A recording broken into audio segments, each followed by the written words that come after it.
Hailey, and today I'm going to be doing a Q&A. I don't even remember the last time I did a Q&A, but I was just bored, so I was like, yo, Twitter, ask me questions. And so you did. I also encouraged you to ask like weird, random, and or intense questions because I wanted to have some different questions, because usually with Q&As, I always get the same question. And a few of you did ask random questions, but most of you didn't. Also, I need to re-download the Twitter app because I deleted it and I just realized this. So that took literally forever to download the app, but we are back in business, so I'm going to try and get to as many questions as I can. I won't be able to get to all of them, but hopefully I will get to most of them because a lot of you guys ask questions, so gonna try my best. So let's go. So first question is, when you come to the States to go to Barnes & Noble, which state do you go to? And I generally go to Michigan because that is the closest state to me. Any advice to young people who want to be an author? Don't get discouraged and just keep on writing. Writing is the best thing that you can possibly do. Ooh, this is a really cool question. If you could describe your personality as a genre, which one would it be? It's also a really difficult question though, but I want to say urban fantasy because while I'm pretty like rooted in reality, I do sometimes live with my head in the clouds, and I think that's just a consequence of being a creative person and a writer. So I would say like urban fantasy. So a little bit of the real world, but a little bit of fantasy in there. What genre best fits the book that you're writing? I would say, so I'm kind of in between two projects now. So the first one that I have already started, that one is an urban fantasy, so a little bit in reality and then a little bit in a fantastical world. And the second one that I haven't started writing yet, but I have the idea and I'm super excited about, that one is an epic fantasy more so. How long have you stayed in Canada? My entire life. I was born and raised in the city that I live in. I have lived in literally this same house my entire life and in this same room my entire life. So I am definitely very nervous about eventually moving out because this is all that I've ever known, but I do love Canada. Very proud Canadian. So it's a Q&EH. How do you handle your reading slumps? I don't really force myself to read. In reading slumps, I'll generally go for audiobooks because I find that then I can get at least some reading done, but I'm not going to force myself to sit down with a book if I'm in a reading slump and not really feeling like reading. I'll take a little break from reading and then I find that that ends up helping out. I also try to find some fun, light, and quick books with like big spacing on the pages. So I think I did a video on quick reads. I'll link that down below if you wanted some recommendations. Where do you find your inspiration to write books? I find my inspiration in my own life and the things that I'm feeling, I feel like end up coming out on the page, but I also turn to books that I've read and the things that I've liked about those really inspire me. And some writers that I really enjoy, their writing inspires me. Like fairy tales inspire me, just different books and different writers. For example, Shannon Hale is an author that has been around for a while now, but I just discovered her and her writing definitely is a big inspiration to me, especially since she pulls from fairy tales a lot and does little known fairy tale retellings, which I just love. I love that a lot. So she's definitely a big inspiration for me. What inspired you to start a Booktube channel? I had my first 4-month summer and that was a very long time and I was like, what am I gonna do? And I was like,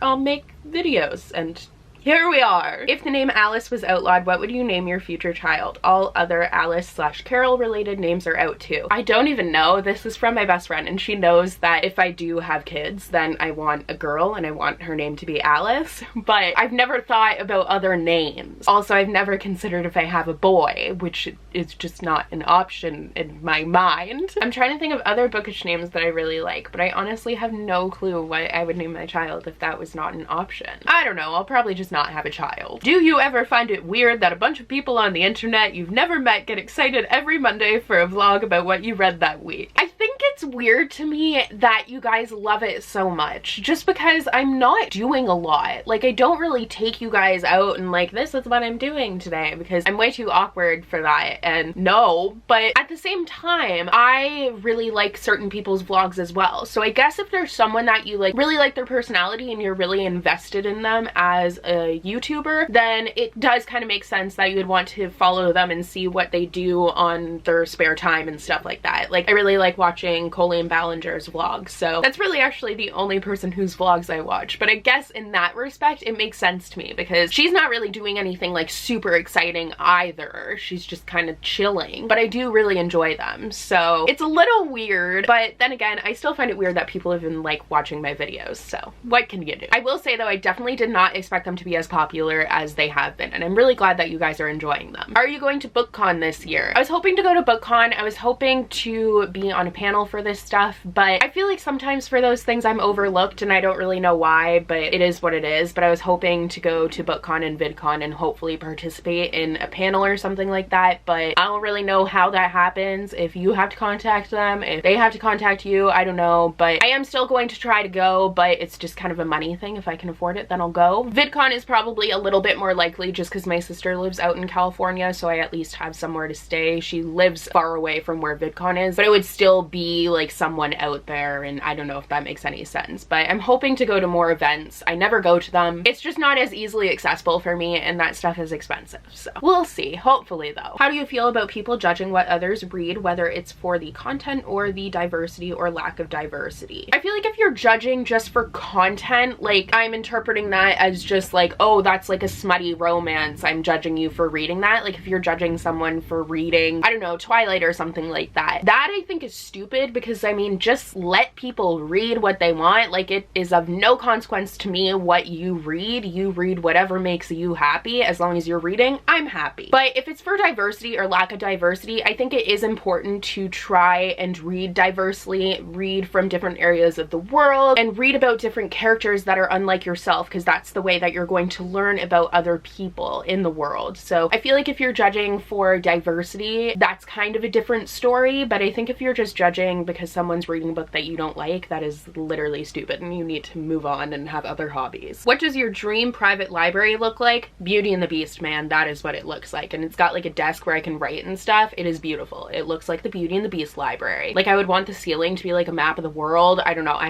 have a picture in my head. It is beautiful. Have you ever had a book make you so angry that you wanted to throw it across the room? Definitely. I can't think of any titles at the moment, but there are definitely books that I have had that feeling about. What is your writing process like, and how did you go about tackling such a daunting project? My writing process is literally just sitting at my desk, lighting a candle, getting some sort of hot beverage. If it's during the day, then I'll get coffee. If not, I get like hot chocolate or something like that. And I just kind of sit there and I use the NaNoWriMo like sprints tool, and I just write, basically. And for the other part of the question, I honestly don't know. I just kind of sat myself down, and I was given a deadline by one of my coworkers, which really helped, and that's how I started writing. Starting for me was the hardest thing, because I get in my head so much, and I'm so terrified of failing on it, because it's what I've wanted to do my entire life, is write a book. So I still get in my head about it, and I think that will always happen, but at least I'm trying to do it, is what I say, and I'm hoping that it will work out in the end. But ooh, it terrifies me. What is your favorite non-YA book?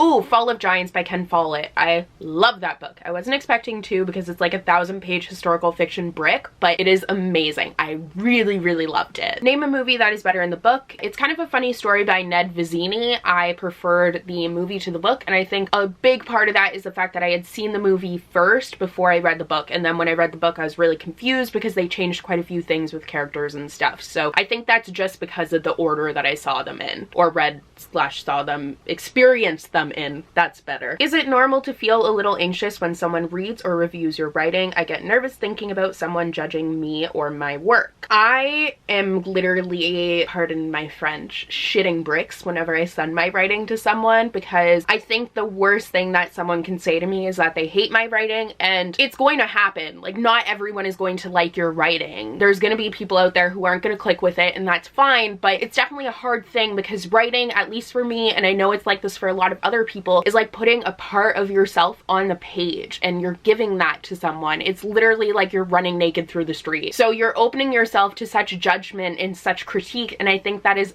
absolutely terrifying. So when/if I do end up getting published, I am not going to go to my Goodreads thing. I'm not going to go and look at any reviews because I know I will just remember them forever and that's all I'll think about. I mean, even being a YouTuber, I literally get so anxious before I click on videos to read the comments, and most of the comments are nice. 99% of them are really nice, but the thing is, you read that one comment that's rude, and there's one that sticks out to me in my mind and I will never forget, and it just haunts you. It doesn't bug me so much when someone comments on my taste in books. I don't care. Everyone has their own unique taste, but there was one comment on my appearance that really just was like a stab to the gut, I guess. It was a comment about my weight, and that one still hurts me. But there was another one where someone was commenting on my intelligence, and that bugs me too because I really pride myself on trying to be an intelligent and educated person. So you're basically opening yourself up to critique whenever you put yourself out to the public, and that's something that's hard to deal with, but it's absolutely normal to be nervous about it and to be anxious about it. You just have to kind of remind yourself that everyone has different opinions. Not everyone's going to agree and not everyone's going to like what you've written, but that's fine. That's just the way the world is. And that's what makes reading such a beautiful thing, is two people can read the same book, but they're not really reading the same book because everyone reads it differently based on who they are. That got real philosophical and intense. Moving on. Favorite things to do besides reading and writing. I love spending time with my family, but I also really love photography. Write a book once or read forever and never write. My answer for this might surprise you. I would say that I would write a book once, just because that has been my lifelong dream. So I feel like that's something that I would want to fulfill. How/when/where do you read so much and so quickly? I'm actually not a super quick reader. I took a test recently on my words per minute and I think I was like about average, a little bit higher than average, but I do spend a ton of time reading and I stay up really late reading, which is not good and I wouldn't recommend it, but I bring a book with me everywhere, so whenever I have spare time, I'm reading. So that definitely really helps me read a little bit more quickly. Quite a few people asked about this, but they wanted some more info on Jackson. If you guys don't know, Jackson is my little orange dude. He is my favorite little dude in the entire world. But this past summer, he had a barrage of health problems and then he was diagnosed with cancer and given a few months to live, and that was back in like September, I think, and it's now January and he has been doing fine. We are very confused by it. We're super grateful for it, obviously, like knock on wood. He has been doing really well. You can't even tell that anything is wrong with him. He has been playing and I'm so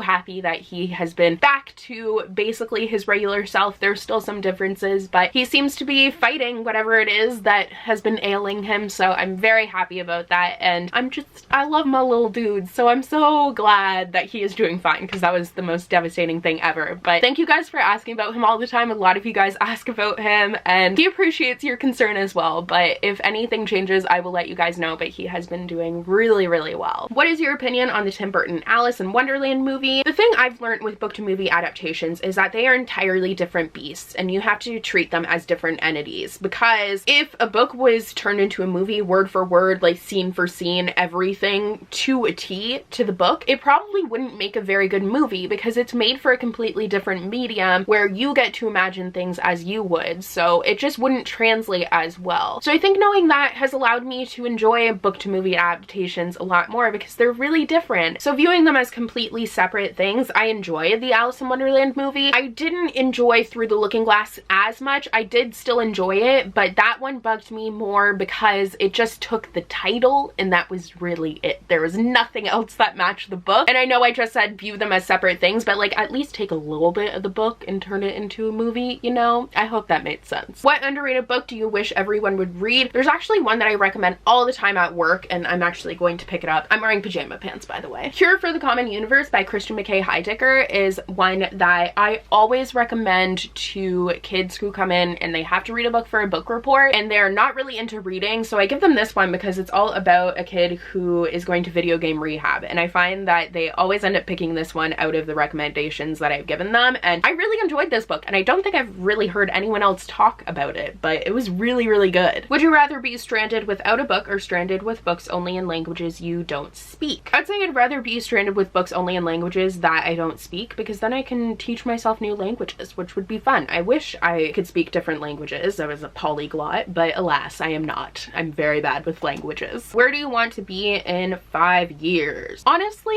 I would like to have like 2 books out in the world. I think that would be good. I don't know if that will happen, but that's definitely a big goal of mine. If you could only own one edition of Alice, which would it be? This brick right here. This is the complete Alice. It's the Macmillan edition, and it has both of the stories, and I just love it. It has the original Tenniel illustrations, but it's just such a beautiful book, so I would say this one. A lot of people are asking questions about what I'm writing at the moment and if I can tell them anything about it, and I will say a few things because I don't want to say a lot, but it deals with sisterhood and learning to be independent. It deals with books a lot, and it's set partially abroad. Hi, hello. So I'm popping in from the future, which is basically when I'm editing this Q&A, but I just wanted to fill you guys in and re-answer this question because the details that I gave you are about the writing project that I decided to put down because I was really inspired by another idea, which I am now into outlining, which is actually what I am about to start doing once I finish editing this Q&A. So I'll tell you a teensy bit about this second work in progress. The first one is still a go. I'm just setting it aside for now. I'm not scrapping it or anything. I'm just super pumped about this new idea. So I want to put a lot of my energy into this one and see where it goes. But this new idea has a lot to do with different languages, and it has some magical elements to it. It is a fantasy. There's once again sisters in it because I write what I know, and it is about the youngest sister because once again, I write what I know. There's lots of court politics and different things going on, and I really want to tell you more, but things have been changing so much that I don't want to tell you too much, so that's all you're gonna get. But hopefully that piqued your interest a little bit, even though I hardly told you anything. And I think that's all I'm gonna say. Do you have any travel plans this year? I don't have anything like really huge, but this is really just preliminary and just something that I thought of like a week ago. But I might go and visit my sister out in California for a month or so and go out there to visit her and kind of explore California a little bit, but mostly to write as kind of like a writing retreat. If you could be any character in Alice in Wonderland, who would you be and why? I'd be the puppy because he's cute. I really wouldn't want to be a character in Alice in Wonderland because Wonderland is like an amazing place, but it's also a terrible place. Like, it's terrible to Alice, so I wouldn't want to be any of the characters because they're all assholes. A lot of people are like, if Alice in Wonderland didn't exist, what would your favorite book be? And then this happened like 3 times. People reply saying, she's gonna say the book thief. You're not wrong.